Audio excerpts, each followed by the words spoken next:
ప్రియమైనటువంటి దేవుని బిడ్డలారా, ఈరోజు ఒక ప్రాముఖ్యమైనటువంటి అంశం గురించి మనం మాట్లాడుకోబోతున్నాం.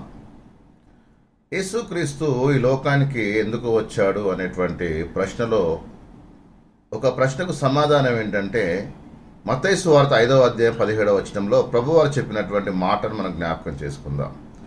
ధర్మశాస్త్రమునైనను ప్రవక్తల వచనములనైనను కొట్టివేయ వచ్చితులని తలంచవద్దు, నెరవేర్చుటకే కానీ కొట్టివేయటకు నేను రాలేదు అని ప్రభు తెలియజేస్తూ ఉన్నాడు.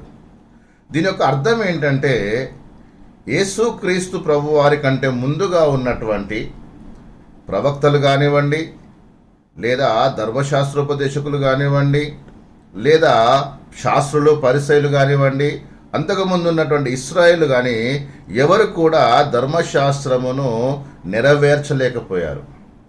ధర్మశాస్త్రమును నెరవేర్చలేకపోయారు కాబట్టే యేసుక్రీస్తు ప్రభువారు నేను ధర్మశాస్త్రమును నెరవేర్చుటకు వచ్చాను అని తెలియజేస్తూ ఉన్నాడు.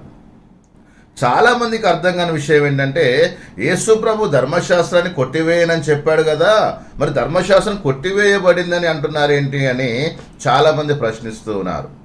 ధర్మశాస్త్రము కొట్టివేయడానికి నెరవేర్చినటువంటి వాడికి అధికారం ఉన్నదని ప్రభువారు కింది మాటలో తెలియజేస్తున్నాడు. ఒకసారి మనము 18వ వచనము 19వ వచనం చూస్తే కనుక అక్కడ మనకు క్లియర్గా దేవుని వాక్యం తెలియజేయబడుతూ ఉంది. ఆకాశమును భూమియు గతించిపోయిననే కానీ ధర్మశాస్త్రం అంతయు నెరవేర వరకు దాని నుండి ఒక పొల్లైనను ఒక సున్నా అయినను తప్పిపోదని నిశ్చయముగా మీతో చెప్పుచున్నాను. ధర్మశాస్త్రమంతా నెరవేర్చబడేంత వరకు దాని నుండి ఒక పొల్లు కానీ సున్నా కానీ తీసివేయడానికి వీల్లేదు. దీని అర్థం ఏంటంటే, ధర్మశాస్త్రం అంతా నెరవేర్చబడితే దాన్ని కొట్టివేసేటువంటి అధికారము నెరవేర్చినటువంటి వాడికి ఉంటుంది. దీని యొక్క అర్థము మనం ఇంకా బాగా తెలుసుకోవాలంటే కనుక లూకా సువార్త 24వ అధ్యాయము 44వ వచనంలో యేసు ప్రభువారు చనిపోయి సమాధి నుండి తిరిగి లేచిన తర్వాత చెప్పినటువంటి ఒక గొప్ప మాటను మనము ఒకసారి పరిశీలన చేద్దాం ప్రియులారా. లూకా సువార్త 24వ అధ్యాయము 44వ వచనంలో ప్రభువారు తెలియజేస్తున్నటువంటి మాట ఏంటంటే, అంతటా ఆయన అనగా యేసు ప్రభువారు మోషే ధర్మశాస్త్రములోను ప్రవక్తల గ్రంథములలోను కీర్తనలోను నన్ను గూర్చి రాయబడినవన్నీ నెరవేరవలెనని నేను మీ యొద్ద ఉండినప్పుడు మీతో చెప్పిన మాటలు నెరవేరినవి అని వారితో చెప్పాను. ధర్మశాస్త్రములో అలాగే ప్రవక్తల గ్రంథాలలో కీర్తనలలో యేసు ప్రభు గురించి ఏదైతే రాయబడిందో అవన్నీ కూడా నెరవేర్పు జరిగాయి.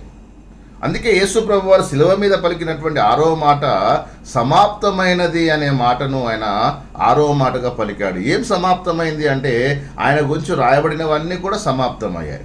మరి ఇప్పుడు ధర్మశాస్త్రము నెరవేర్చబడి కొట్టివేయబడిందనడానికి పౌలు గారు ఇస్తున్నటువంటి ఒక వాక్యాధారం ఏంటంటే, ఎఫెసీయులకు రాసిన పత్రిక 2వ అధ్యాయము 14వ వచనంలో ఈ విధంగా రాయబడింది.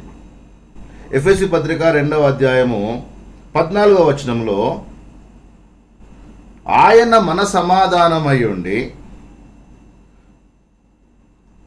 మీకును మాకును ఉండిన ద్వేషమును అనగా విధిరూపకమైన ఆజ్ఞలు గల ధర్మశాస్త్రమును తన శరీరమందు కొట్టివేయుట చేత మధ్య గోడను పడగొట్టి మన ఉభయులను ఏకము చేసెను. అన్యజనులకు యూదులకు మధ్య అడ్డుగోడగా ఉన్నది ఏంటి అంటే ధర్మశాస్త్రం. సో దేవునికి